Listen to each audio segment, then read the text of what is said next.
Welcome to the Martial Arts with Jake podcast. Hear from the best martial artists and combat sports athletes from around the world.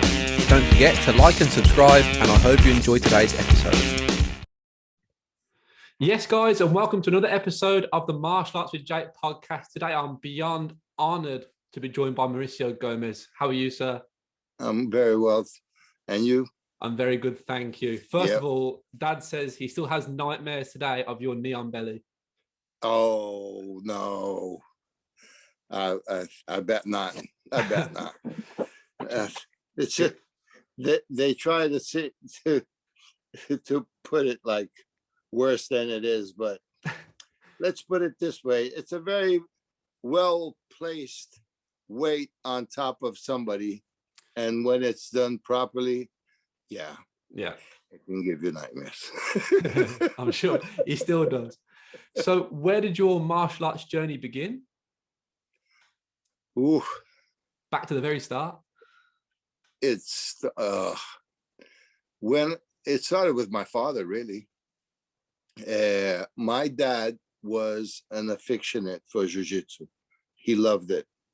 He trained that. He had been training for years, and he saw the Valdemar Santana and Rolls Gracie's fight. Yeah. He saw Hélio fight. He saw that in person. Like he was there for it. Saw that in person in Rio. Yeah. Because I was born. I'm old, man. I was born in 55. So my dad was born in the 20s. So he liked these things, even though that's not what he worked with. He was a lawyer and an accountant, but he loved these things. So he used to tell me stories about everything that they did and how it was done. He used to take me to the gym in a very early age. I used to watch. So I've been having the smell of gym and mats under my feet and gis since I was like 5, 6 years old. Mm-hmm. Then I moved to the States. I trained with my father there. There was no jiu-jitsu academies back then. But when I came back, I started training in the academy on the corner of my house, Professor Albert. It was a huge man with huge arms. He used to be scary, man. He used to come with us, and he was very keen on self-defense for kids. And he used to come and get in front of us like that, and we had to jump into base and put our hands in the air like that, prevent a slap or something. Yeah. But he was so big in his arms that every time you did that, you had to hold on tight. Otherwise, you get blown away, and you didn't want to do that. It was a very nice introduction to Jiu-Jitsu, and I liked it. Yeah. I liked I liked going there. Were you very sporty? Yeah, I always did something. I swam. I played basketball. And Jiu-Jitsu was always around. After this guy, when I could get buses around Rio, I started training with my dad's original teacher, which is João Alberto Barreto. He's a red belt. He's still alive. Is he? Yeah. And what was his lineage? Oh, he was one of the best instructors of Hélio Gracie's academy in the city center, the original one. Yeah. It was the 4 main instructors of the gym. It was Carson, João Alberto, my instructor, Hélio Vigio, and Armando, a guy that moved to Brasilia. These were the 4 main fighters of the gym at some point, and he had other instructors, other members of the family, but my dad's teacher was João Alberto Barreto. under the eyes of, this was in the main, Ed Gracie's first academy. So that's where I used to go when I was a little kid. Funny enough, I went back there years later. It was near a job after Halls died. I used to go there sometimes to see the gym. And yeah, it's a very historic place. They sold that afterwards. It's in the Rio de Janeiro city center. Everybody left. We went to the other neighborhoods, but I've been around Jiu-Jitsu my whole life. João Alberto closed his gym in 77. That's when I moved to Halls. I wanted to go to Halls. I wanted to train there. But because my father was João Alberto's student and had been for so long, and that's where I was training, I just couldn't move, go to another gym and enroll myself there. They were really close to each other. And it would been very, I think it would be considered a bit disrespectful on my behalf. And I knew that João Alberto was going to close his academy anyway. He became, the gym wasn't making that much money. He became like a sports psychologist. So he began helping out with football teams and stuff like that. Went on to another level, another profession, and moved on from there. So I started with Halls in 77, but João Alberto, even though I trained there my whole life, because I went through when I was a kid, I had orange belt, yellow belt, orange belt. I don't remember if I didn't get my green belt. I don't remember that I using a green belt, but orange, yeah. And then when I went, all my stage at João Alberto was as a white belt. I was no longer a kid anymore.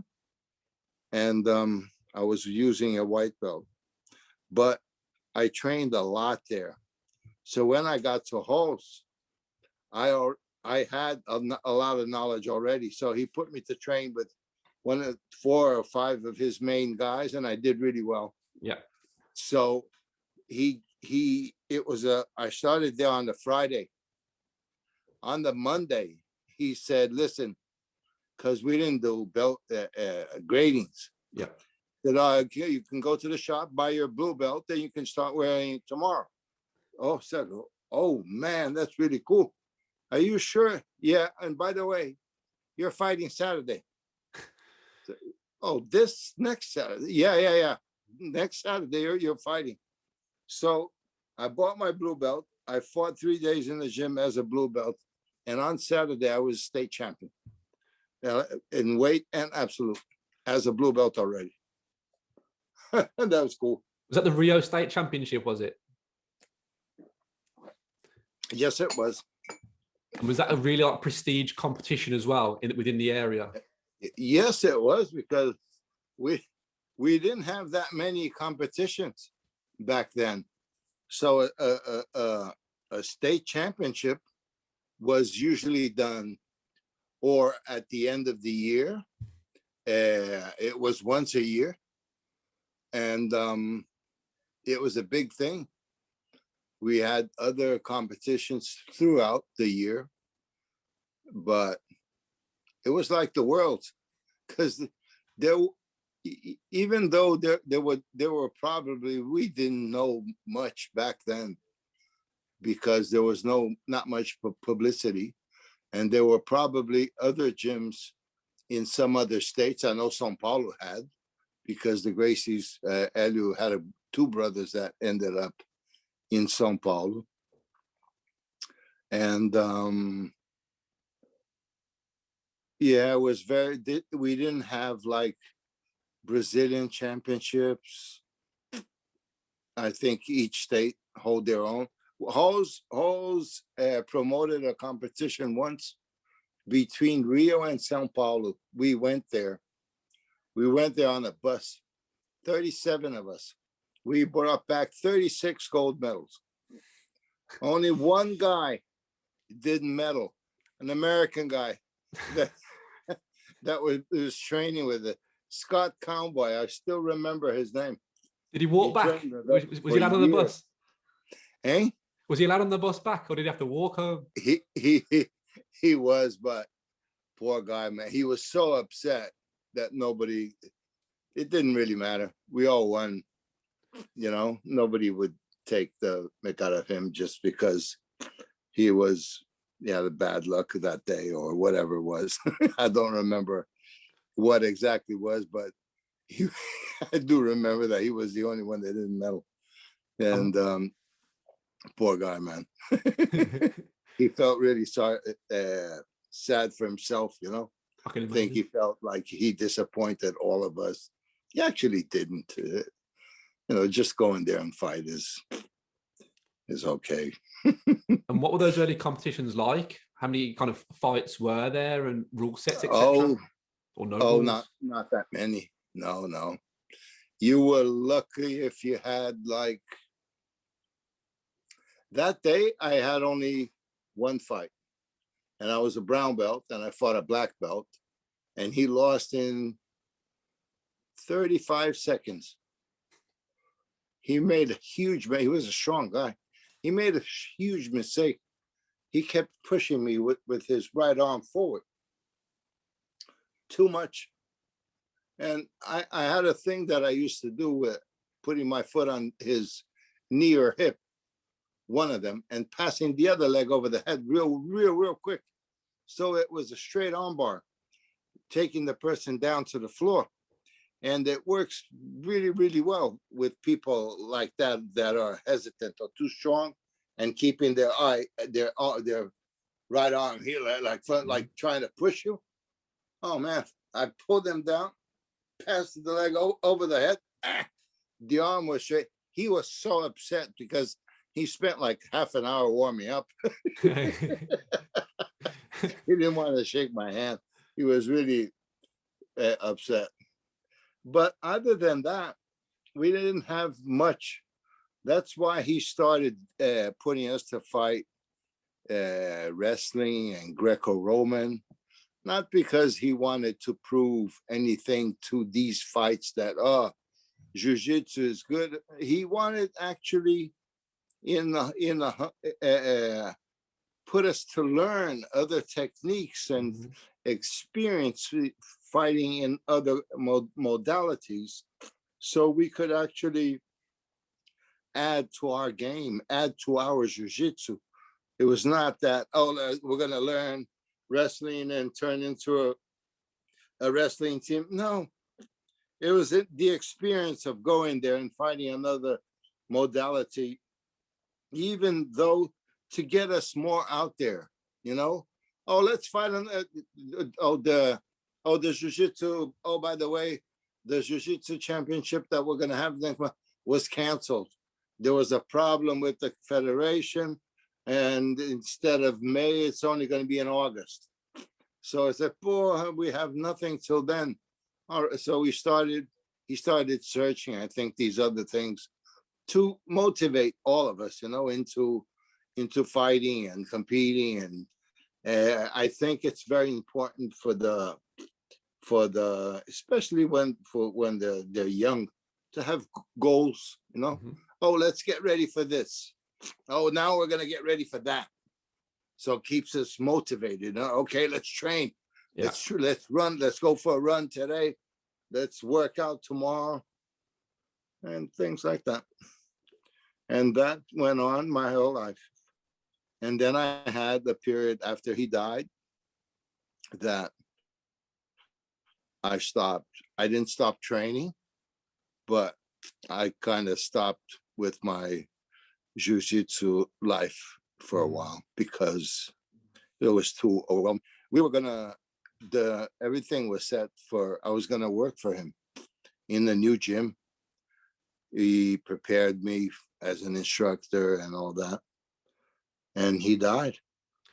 And then I had 2 kids. I had to earn a living. So I got myself a job and went on with my life. So I only went back. I was still training, of course. Yeah. You never stopped really training. You never do. Would you say Holmes is the greatest? Would you say Holmes is the greatest of all time?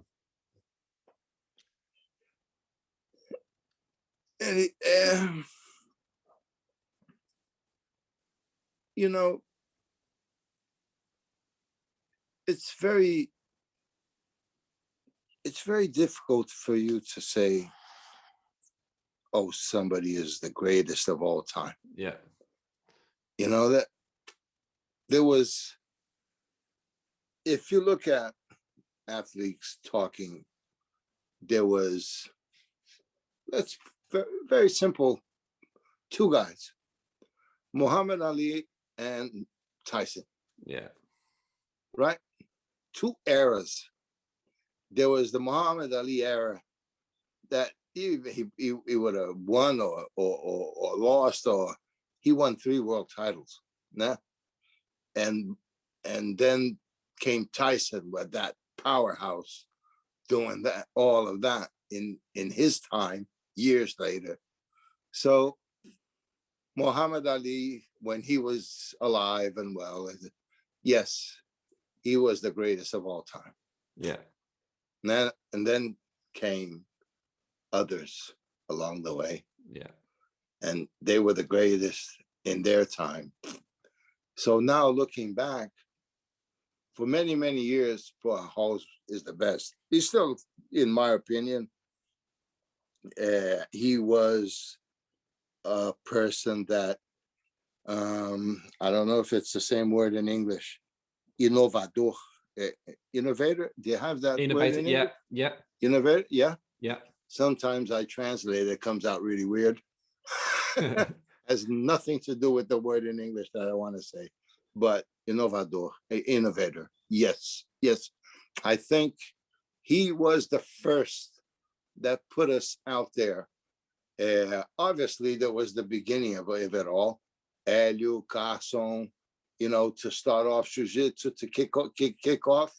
They were challenging other martial arts. There were those fights that they, even in Hall's time, there was a fight against a karate academy. They accepted the challenge, and poor guys, they got murdered. Yeah, imagine guys with keys and come and try to do a striking situation with a grappler in the gi. Yeah. Yeah. Was there a lot of that, the kind of getting challenged to compete against other styles? Obviously, we had the UFC, but pre that.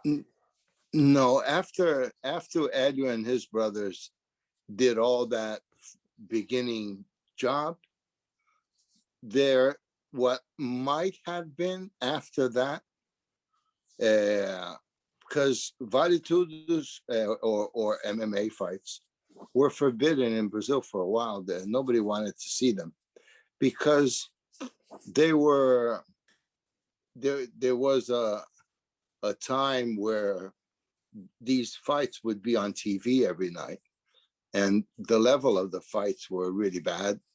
So it was very bloody. Yeah. People stamping on the other people's foot. Others just had a big hand and would slap the other one to death. So they were really ugly fights. So the government said, no, we can't have these things anymore. They were forbidden. And they only came back years and years later. The first Vale Tudo that I remember coming back was Hickson's fight against Zulu. They had 2 fights, one in Brasilia and one in Rio. I saw the one in Rio. That was the first fight. Halls was still alive. That was the first fight MMA fight that I can remember. And then there were the that there was a team in Rio called Luta Livre. Luta Livre is how can I put this in English? It would be like a submission wrestling academy, no gi, right? And some of them had problems with some of the boys of jiu-jitsu, not in the gym or on the street or in a party, I don't know, or with somebody's girlfriend, some silly teenage thing like that. So this led to a massive academy invasion and fights, and it was a nightmare. So this rivalry began against the no-gi submission and us, and there was that's when they had like a first proper official MMA with 4 fights.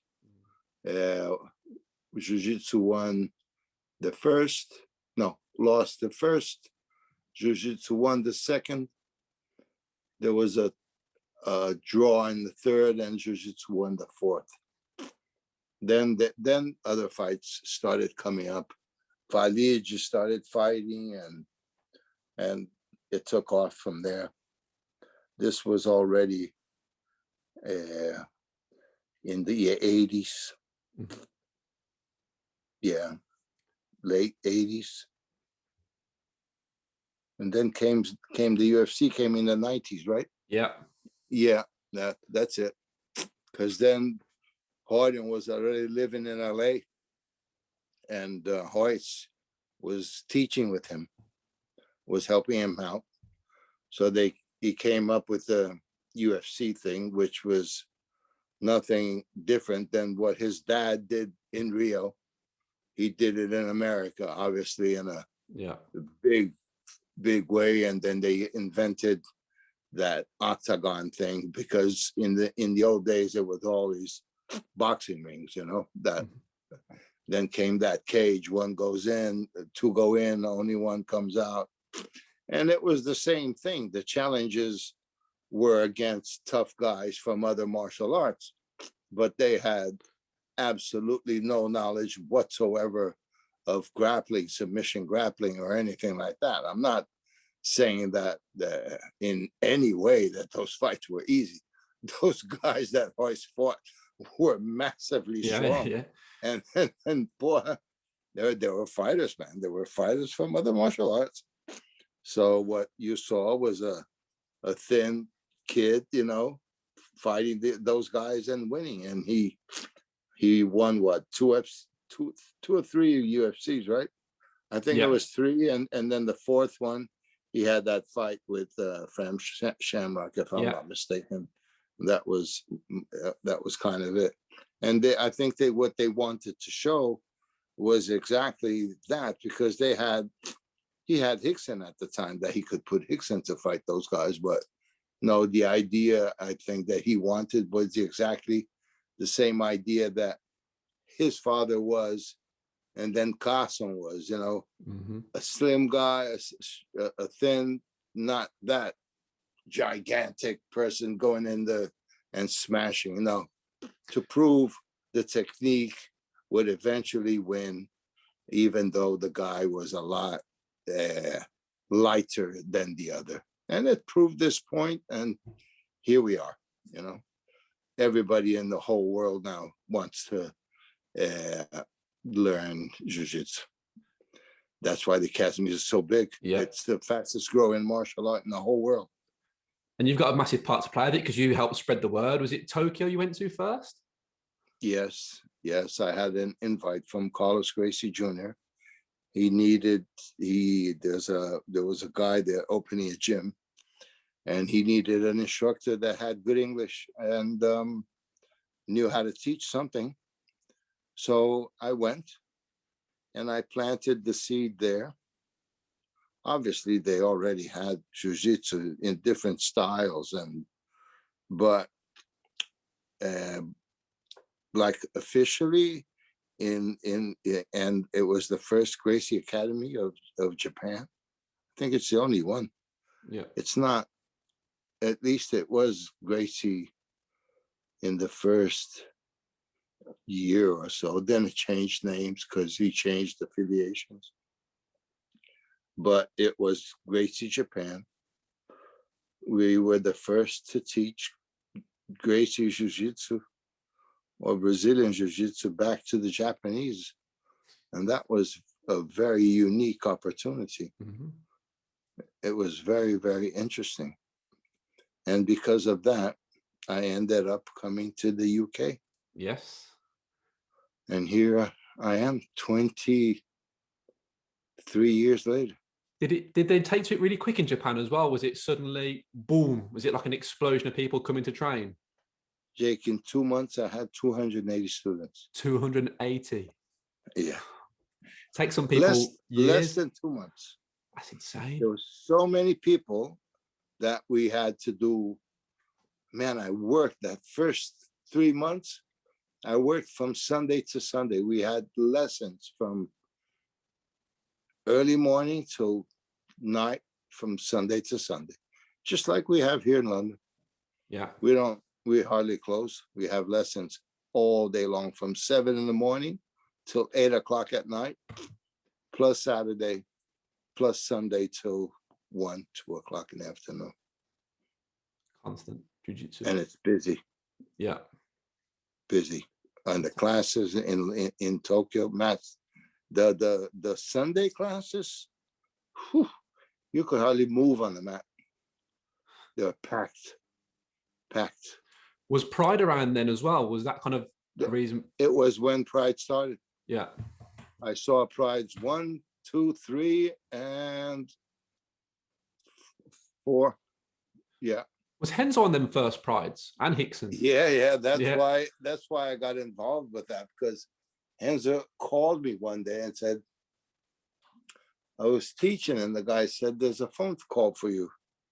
I said, a phone call for me? Who on earth is calling me here?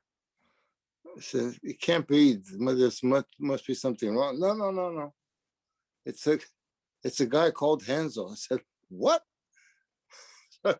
Henzo, I said, Henzo, what? How did you find me here, man? He said, I didn't find you. I'm coming to see you. And 2 or 3 days later, he was there with some of his guys, not that many. So I had to, even though I was teaching a lot, I was working so much, train with him because you didn't have enough training partners for that was Pride 1. Pride 2, he brought more people, and then on the third one also, he had more guys, and then the whole Pride was a big thing, man. It was massive. It was nice. It was massive. The stadiums were huge. The crowd so polite, and they paid the fighters so well. Mm-hmm. And it was a really jump start to MMA, I think, in the world. Pride was, because UFC took a while to get really going. It was Pride took over entirely. Pride was the thing, fighting in Japan and going to those traditional places where people have been fighting for thousands of years. It's a very, very, very interesting country. And they attracted massive names as well. Like there were legends that were going over to fight. Everybody, because they paid really, really well. Yeah. So they could hire anybody. They could bring in anybody to fight. It was very nicely promoted and nicely. It was a nice event. Yeah. Man. Really nice. And how long were you in Japan for before you come over to the UK? I stayed Japan. We could only stay periods of 3 months. So I did 3 periods of 3 months.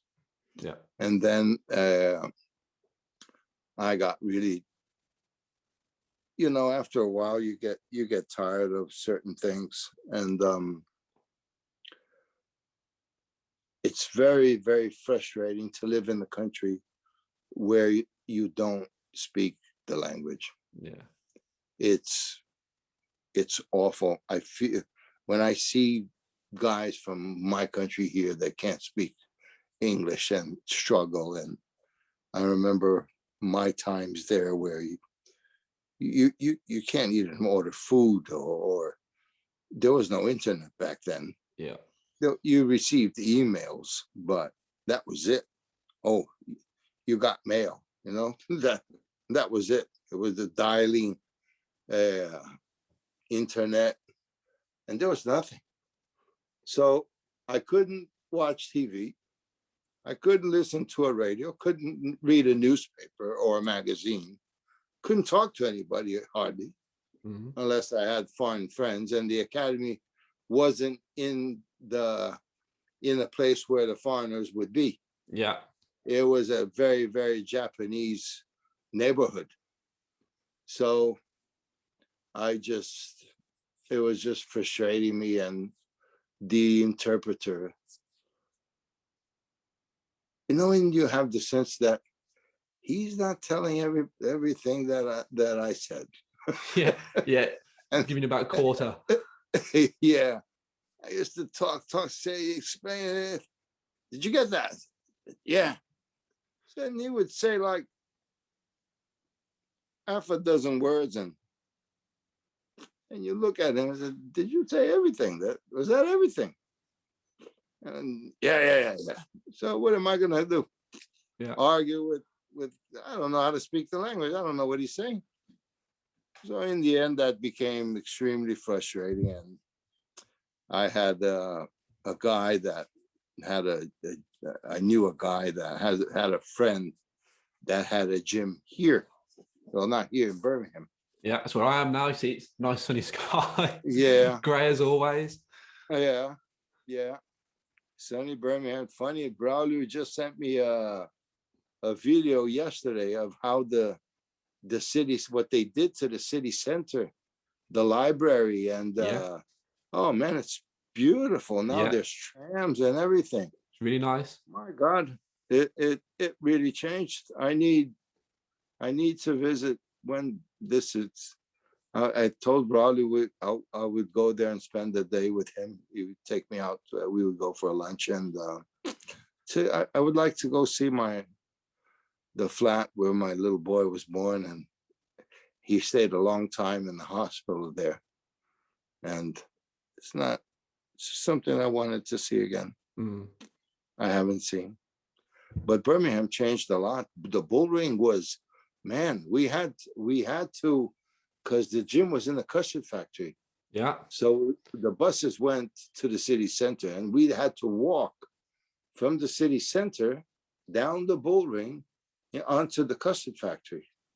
You know where the custard factory is? You should see how that's changed now. It's a massive nightlife hub full of quirky bars and everything. It's a very place. It's a really in place to go.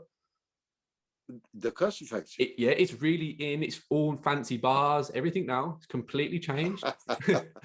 Oh wow, man! I know. It was rough. Yeah, it was rough.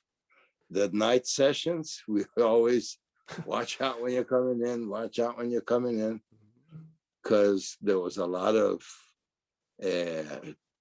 homeless people and drug addicts, and it was a very rough, like a forgotten place in Birmingham. They just took a lot.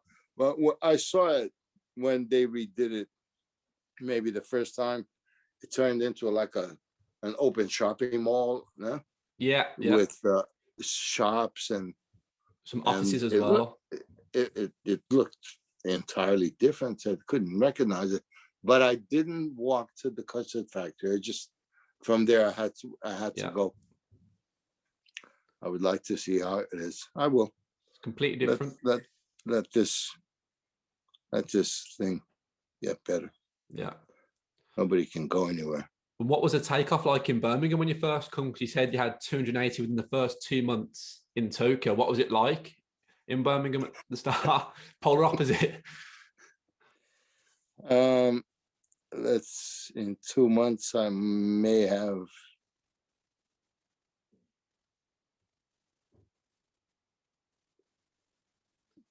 not 20 students, maybe 18 or something like that. Crazy. Yeah. It wasn't well known. It Mhm. was in a not very nice place. The academy was really run down. It was colder inside than out. It was an old church, and the ceiling was so high and it was so cold in there. Yeah. So it was not a very pleasant environment to be. So I had some students. Yeah, but it was, when you get like 15 or 18 hardcore guys that, Yeah. this is what we want. We don't care where it is. And you get a lot of that. Yeah. So I had this team of 15 or 20 guys that they were rough and ready for anything. Yeah. They were a bunch of really nice guys. A guy I look up to massively is Rick Young. Did he travel down to come and train with you from Edinburgh down to Birmingham? Yeah, I met Rick. He contacted me, and I didn't know much of him because I was recent in the UK. And when I told one of my students, "Oh, there's a guy coming over to see me. His name is Rick Young," and the guy, "What? Rick Young is coming to see you?" I said, "Yeah, why?" And then he started showing it because there were two magazines back then, Yeah. Combat and Martial Arts Illustrated. So Rick used to write for Martial Arts Illustrated. He had an article there once a month.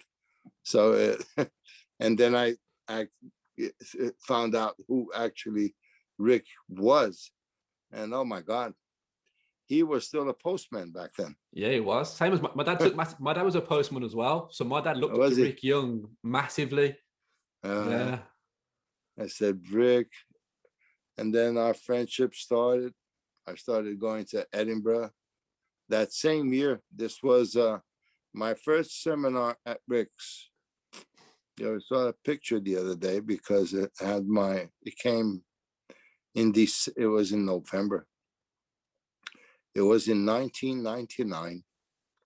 Roger, I went up there with my wife at the time, my little boy, Patrick, and Roger. Roger was still a blue belt. I said, Roger, you got to go help me. Got this big seminar. Dan and the Santa is going to be there. And it was massive. It was really big. Rick used to do a big event in a hall. And it was really nice. And Edinburgh was is a beautiful city. Beautiful. It's just cold, man. Yeah. Scotland is very, very cold. But it was so nice.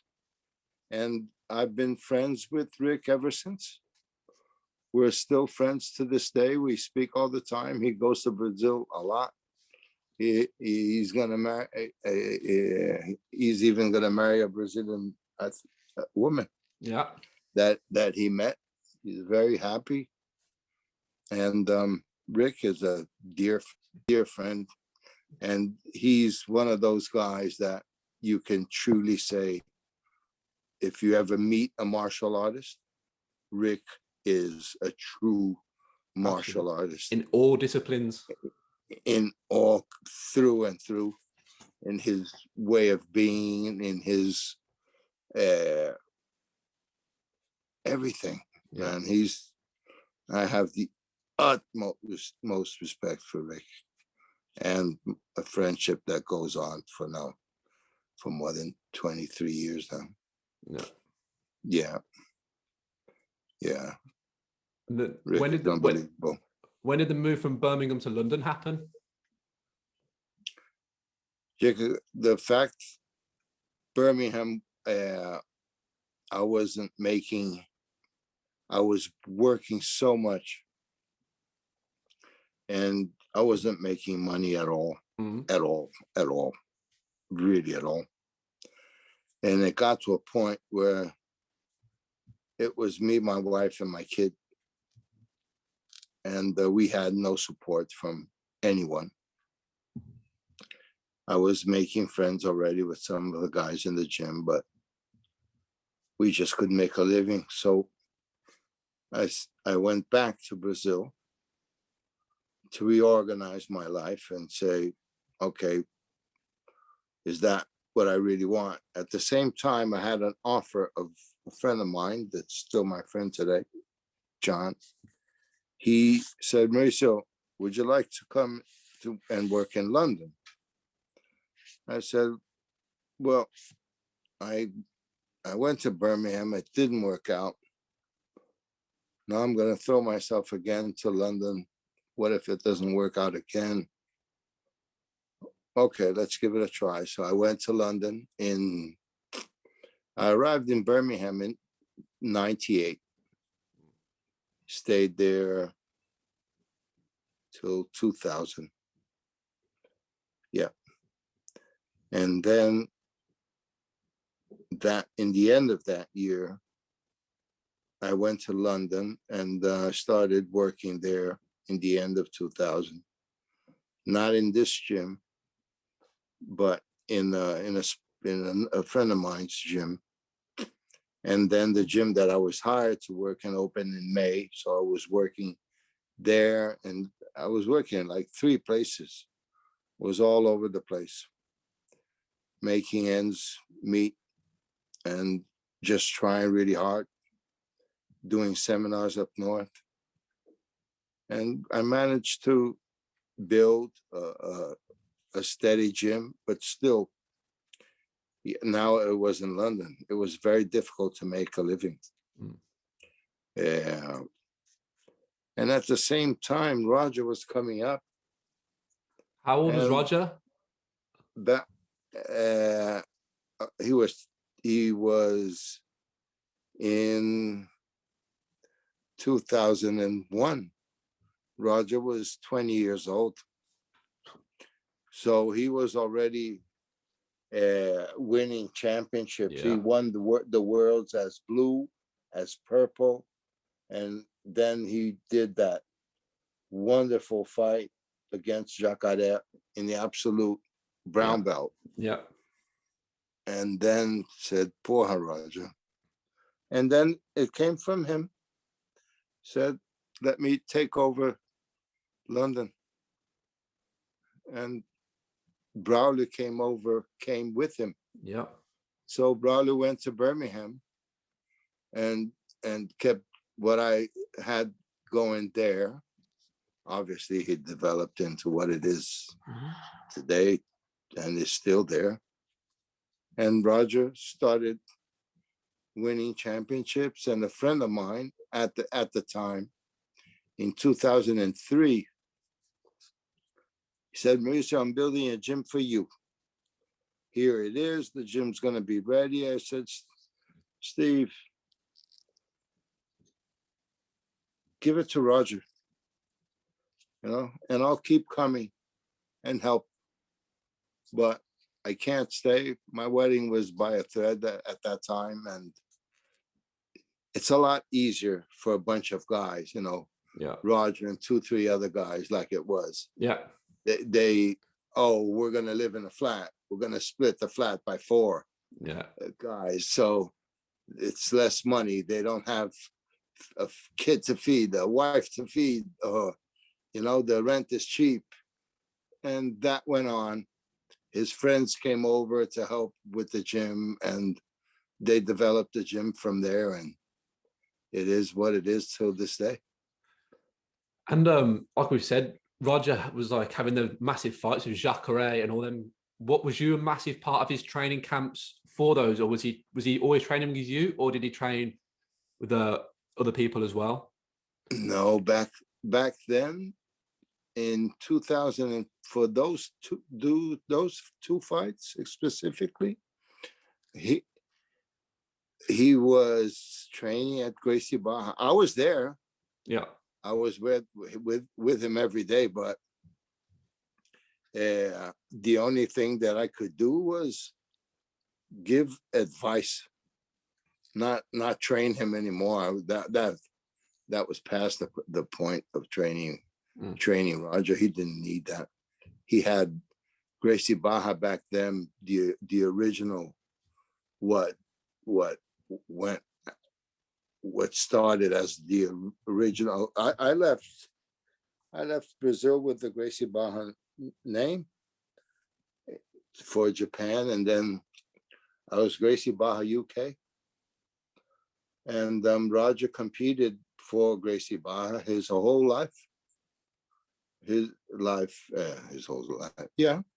His whole competition life, he had the Gracie Barra patch on his back because that's where his roots were. Yeah. Obviously, he had cousins and uncles that always were, he was visiting, and he had other kinds of training, and with me and Henzo and whatever. 2002,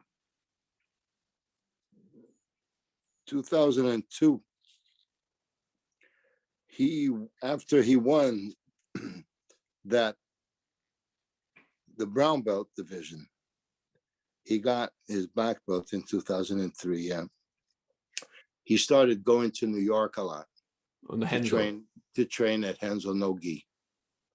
That's why he fought his first no gi competition, the Abu Dhabi 2003, and he got second place. And then he got upset with it, and then he trained like a madman, and he did that brilliant 2005 one where he submitted 8 opponents, and that nobody's ever done that, and nobody ever will. Was that the one when he submitted everyone from Mount? No, that was with the gi. That was in 2009. Yeah. That was 9 fights he had, and he submitted 9 opponents with mounted and choke, all 9 of them. Then they started calling him the blanket. But the 2005 was the Abu Dhabi no gi, where he fought Verdun, Xande Ribeiro twice, finished Jacaré, tapped out Jacaré, and other martial artists. Who would you say? Who would you say Roger's toughest opponent was that he's ever faced? In general. Oh, in general. Oh, no doubt, Jacaré. Yeah. Yeah. Xande Ribeiro, I would say 2. I would say those 2. Xande, Roger, and Jacaré were the names of that era. Yeah. But Jacaré stopped after 2005. He went straight for his MMA career. Xande, no, stayed. He's still fighting. He has beautiful jiu-jitsu. These guys have a very, it's different than the jiu-jitsu that you see nowadays. I hate comparing this, but it is. What you see a lot these days is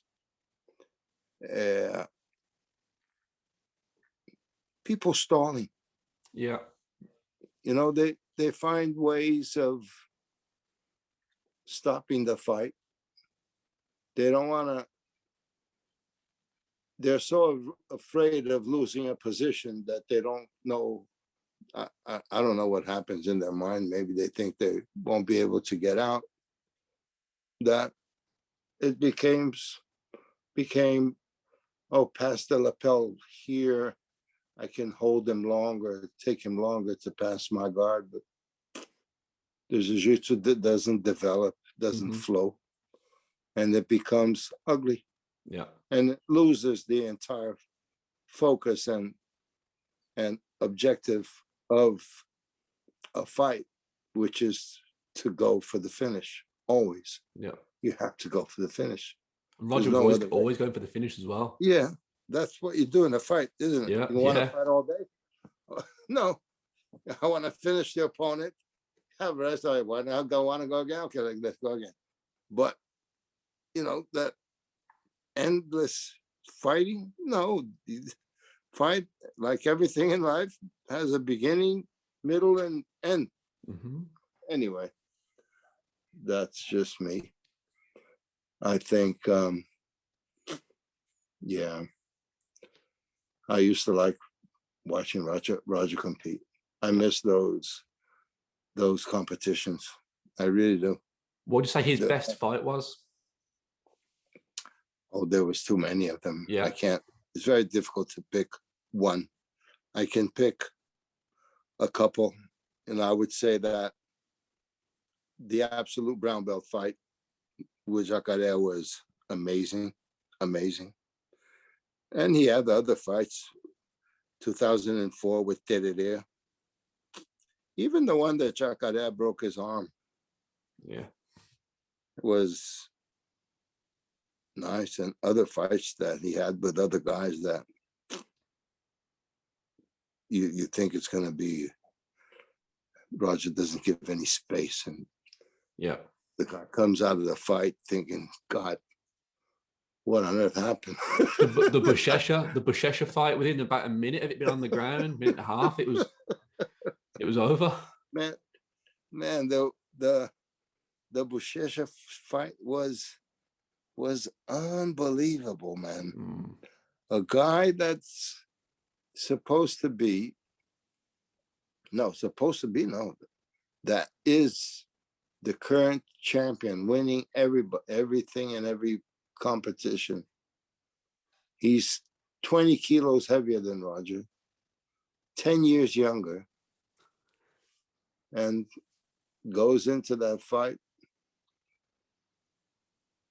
like that. Maybe he underestimated Roger. I don't know what happened, but that was amazing. It was beautiful to watch. It was so perfect in the detail. You know, Roger didn't make any mistake, and that was always kind of a Roger's thing. Yeah, that's why he was so that 2009 competition, for example, that he won everybody in the mount position. Well, you know that somebody's on your side. He's going to mount to try to finish you, and you can't do anything about it. You know, the positions are so tight, and they're so well performed that there's no openings.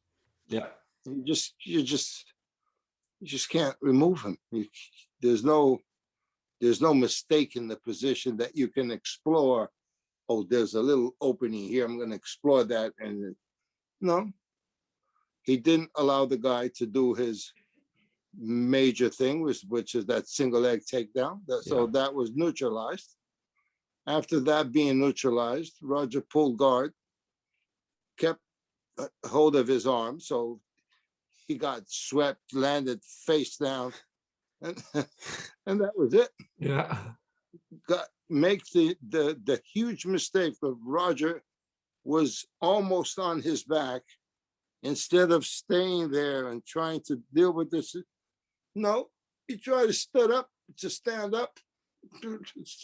Roger caught the back, and that was it. Amazing. Did you say that day he kind of cemented himself as the greatest fighter of all time as well? Or think it was before that? Roger? Oh, way before that. Yeah. Yeah. I think even before the last one, 2010, Roger had proven already that you can put anybody in front of him, and he fought loads of guys that back then or still now are still fighting, that he submitted them all of them. If it wasn't a submission,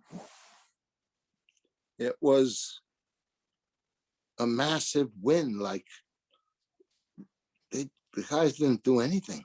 Yeah. There were some fights that, somebody took him down or made a point on him, and that was just him warming up. Reverse the position, finish. Yeah. It was nice to see, man. Roger has a beautiful jiu-jitsu. Yeah. I love watching him fight. Yeah. Even now in the gym, I like to see him rolling around with people. Sometimes there's some visitors that go there to train with him, and it's nice to see. Do you still train with Roger a lot now? Yeah. Yeah. He's not very kind to me, though. So I have, when he's in a good mood, then yeah. Otherwise, he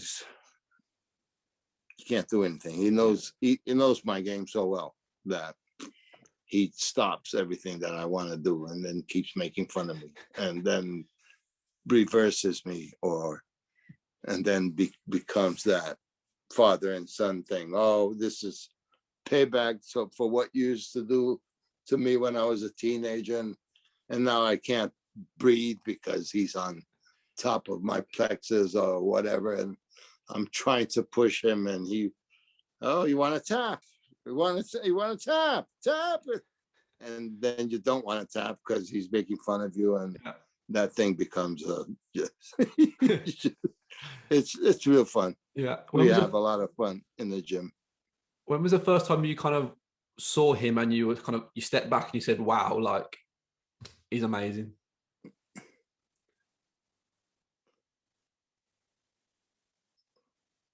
I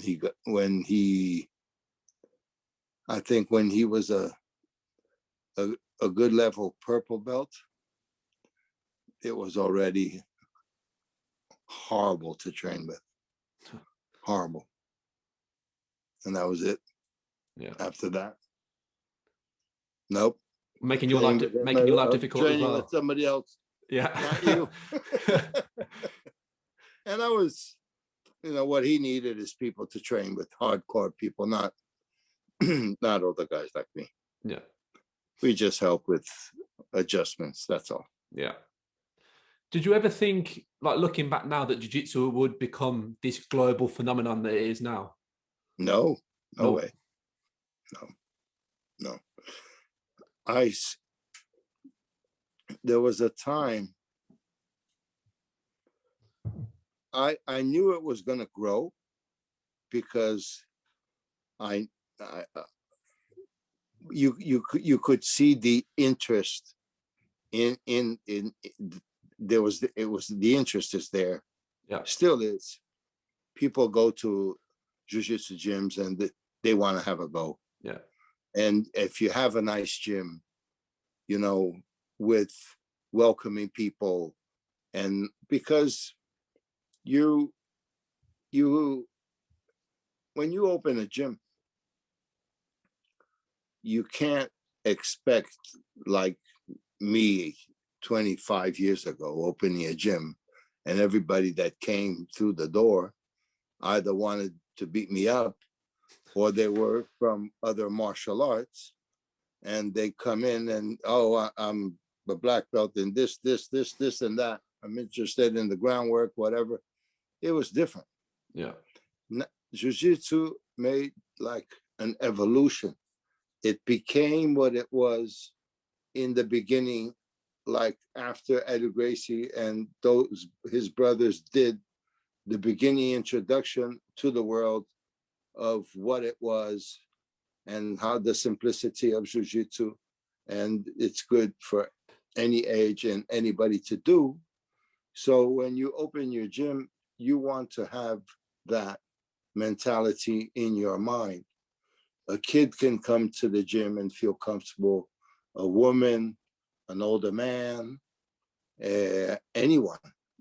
You have to be, because it's your business, right? Yeah. It is a martial art, no less. It can be tough. They are tough sessions for the ones that want to train harder. Now you put up competition sessions for the ones that want to compete. But if you don't split your gyms in situations or in groups, like we have beginners, intermediate, advanced, women's classes, kids classes, and separate the groups like that, you're bound to have a lot of people hurt. Yeah. If you don't do that, and you lose a lot of students because a lot of people, they love jiu-jitsu, they love what it represents and what it does, the how healthy it is for people's minds and bodies.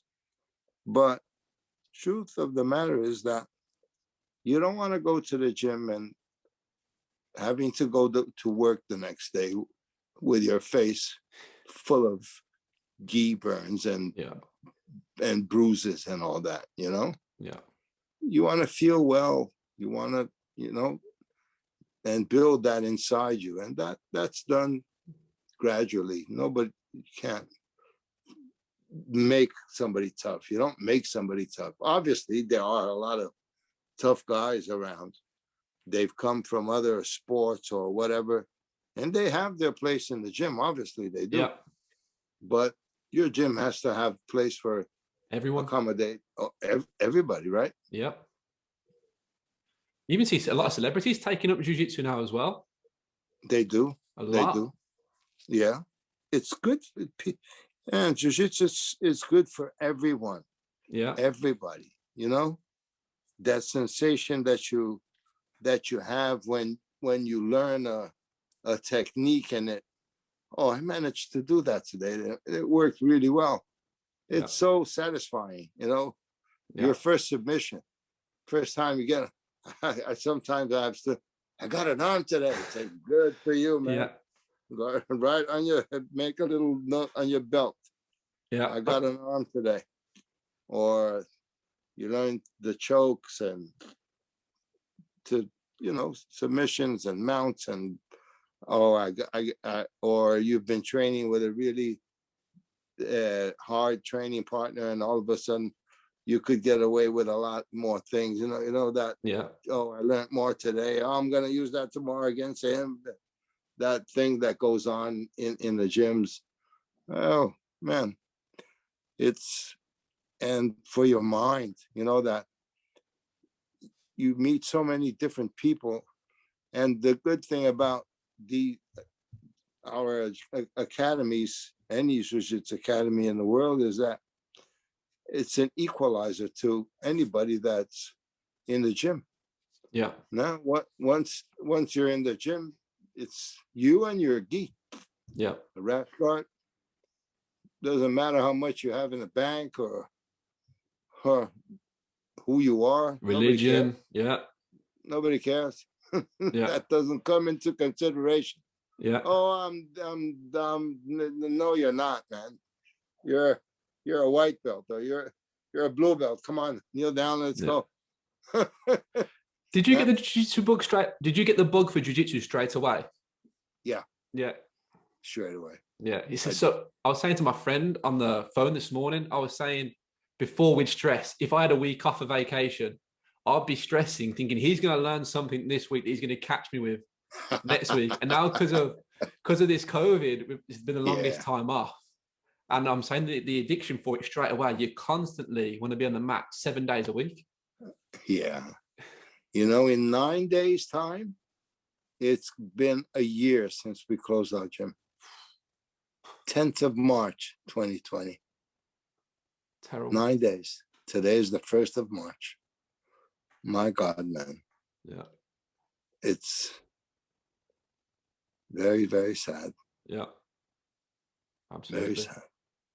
But like we said off camera before this, which I'm certain that people are craving it. I know I am, to get back to the mats. Yeah. See my friends again. Yeah, me too. Yeah. Teach. Yeah. Walking around the gym. Oh man, I miss that so much. Mm-hmm. It's a massive part of our lives, and for you, it's been your whole life as well. Yeah. Yeah. I go to the gym every day. I spend my days there. That's my life. Yeah. So I haven't really had much this year, but it is what it is, and we have to hope that it will get better, because it will. Yeah. It will. Can't stay like this forever. Have you been filming more online stuff throughout this lockdown? Is it the Roger Gracie TV? Have you got your own online courses as well? Yeah, no. What I had online are things that were filmed before, but me and Roger have been filming for the Roger Gracie TV. Fantastic. We filmed at least once a week. We have a friend of ours that would come down to our gym, and he would film just the three of us in the gym. And yeah, you gotta try to keep the name up somewhere, you know. Yeah. It's the name that counts, because that's all we have. Yeah. And this morning I went for a coffee, and one of the guys that works there, he trains as well, and he's a fantastic competitor. And he asked me to ask you this question. So if Dan, if you're listening, which I know you are, he says, on the world, because jiu-jitsu come, like he said, in the late 90s to the UK. So we're quite far behind in terms of Brazil, other places. And he says, do you think the UK elite athletes can get to that top level where they're competing, for like ADCC titles, etc.? Do you reckon they'll ever catch up? Of course. Yeah. Of course. What makes these guys so good? They've been training since they were little kids. Yeah. On and off sometimes. Most of the times. Nobody trains when they were from 5 to 25 nonstop. That is a very rare thing. Yeah. But there is, but when they start training very early, and they get to that stage in their late teens where they have that base that they've been training there. So you know when a guy walks in your gym and you teaching him, some guys have absolutely no idea what it is, but others, I've done these things before. Mm-hmm. So it's already in them, and these guys will learn very quickly and very easily because they already have their body structure and their background in that. I think that's the only difference, and the only thing that but it's changing, because I've seen what in the last, like, what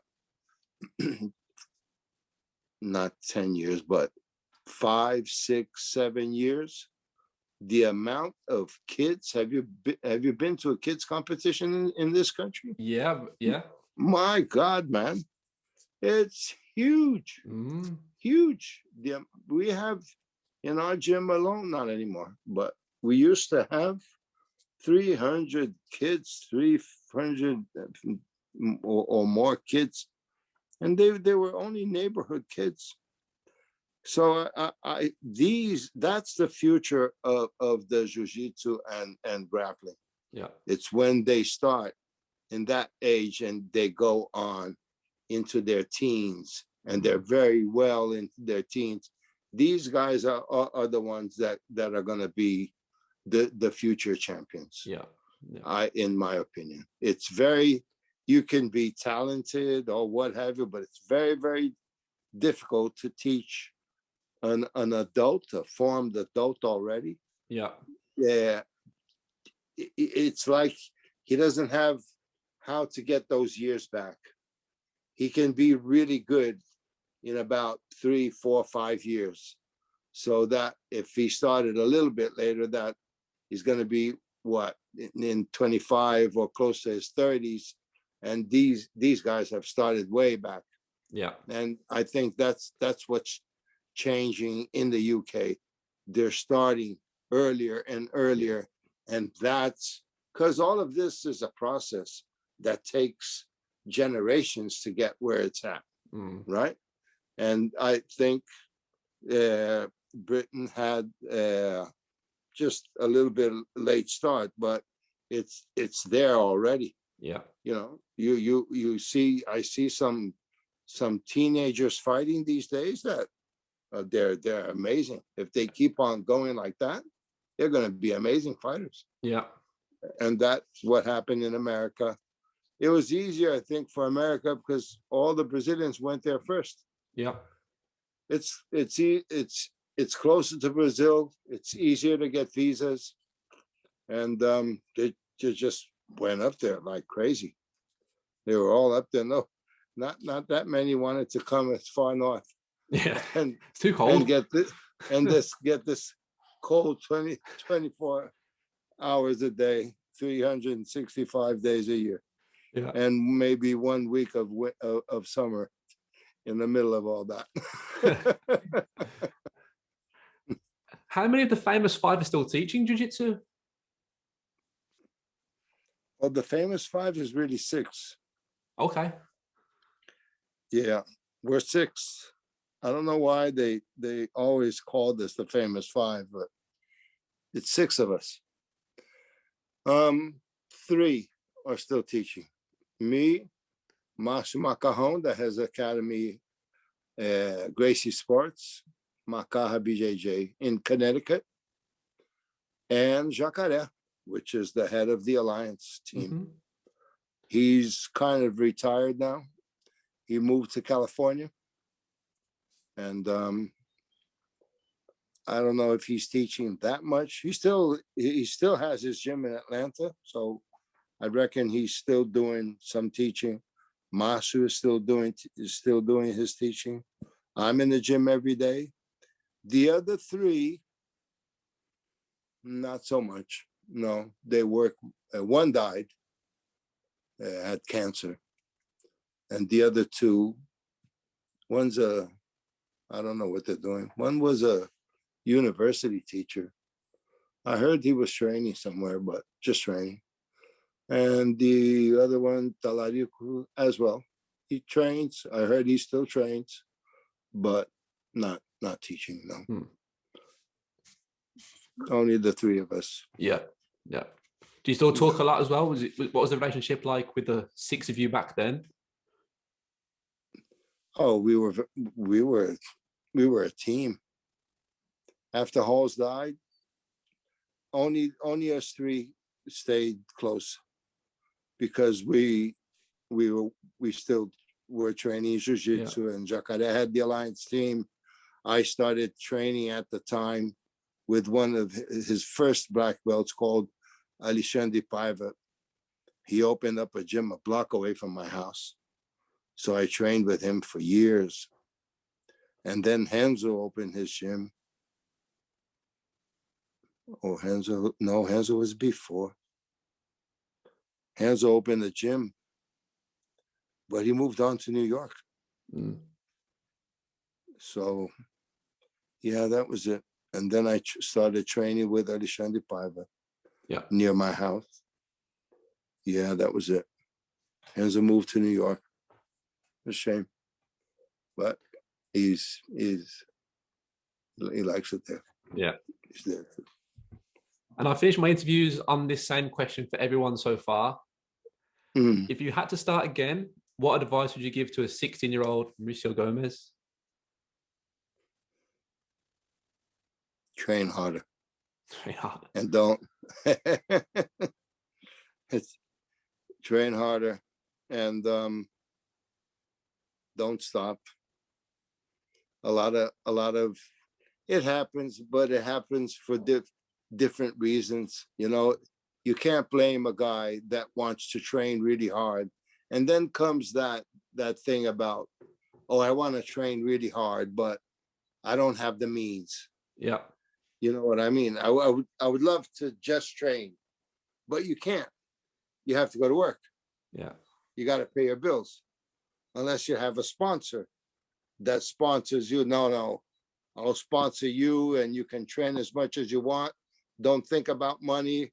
I'll give you all the money you need, and I'll be your sponsor, and all you do is train. If you're that lucky, yeah.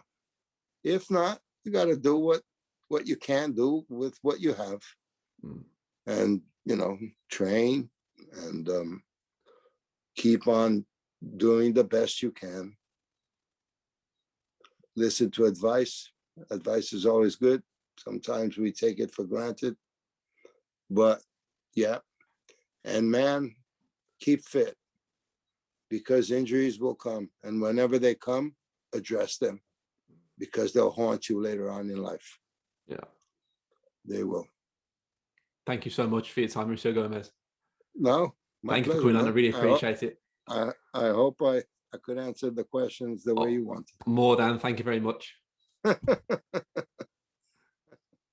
Thank you, Jake. Thank you.